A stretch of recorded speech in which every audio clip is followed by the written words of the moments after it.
Miracles are real. Miracles are very real. So Moses was called. God called him. And he could not prove himself as a prophet without demonstration of powers. You can dance from here. You can do anything. The power. Daddy Reverend Prophet Kenneth Hagin said, healing, deliverance, healing is the greatest evangelistic agency. I'm telling you. So Moses was called.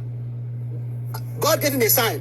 Throw down your rod. And he threw down his rod. The rod became serpent. Now, what kind of engineering or biological engineering or chemical, what kind of knowledge can we use to explain that?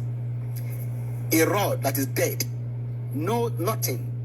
Dead rod becoming a live snake, live. That is meta. That is spiritual power. So everything we see in this world is a mixture of scientific and spiritual powers, spiritual lives. And spiritual lives, scientific lives is like, to me, is like 10%. Spiritual is like 90%. I'm telling you.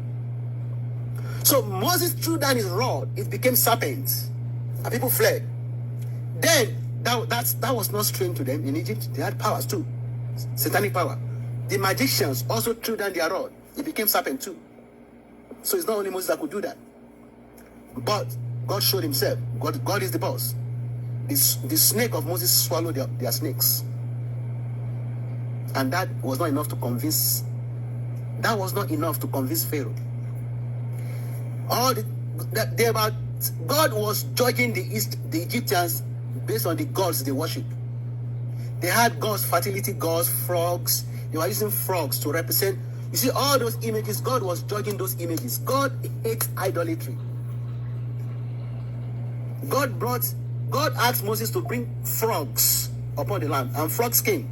Magicians did the same thing. They brought frogs. Frogs. F-R-O-G-S. Frogs. I have to spell it because some people might not get my accent. Both Moses and the magician, they did the same thing. So it's not new to them. But the magicians in Egypt, they could not drive out the frogs, which is constructive miracles. Only Moses could. And Moses did it. They had to beg Moses, please, call your God. So people know there is God. People are just stubborn. You know, there's a church of Satan in California, US here. There's a church of Satan. People are worshiping there. I'm telling you. If God is sitting on a chair and we can see him live, one-on-one, and Satan is also sitting on a chair, some people will choose the path of Satan. They will not go to God. If they are voting like presidential election, if they are voting for God and Satan, some people will vote for Satan. If they see God live, one-on-one, Jesus Christ sitting, Satan sitting, some will go for Satan. I'm telling you. So they had to come to Moses, and he prayed to God, and God commanded east wind to blow the frogs away. The magician could not do lies. Moses turned sand to lies, and lies was on men. It was on everybody. The magician couldn't do it. You know, at the time Moses did this, they also did the same. Moses did it, they did the same. Moses did it, they couldn't do it. And the big one, God killed the firstborn in Egypt. And the idols of Egypt could not raise the dead, because only God raises the dead. In that movie that we watch, even that Pharaoh, that was his only child. He brought that child to Moses for Moses to pray for him. God. Sometimes as a prophet, you cannot pray for everybody. If you pray for them, God will punish you. So Moses couldn't pray for him. That was when he let the Israel. That's when he let them to go. He released the Israelites. There is nobody God cannot judge.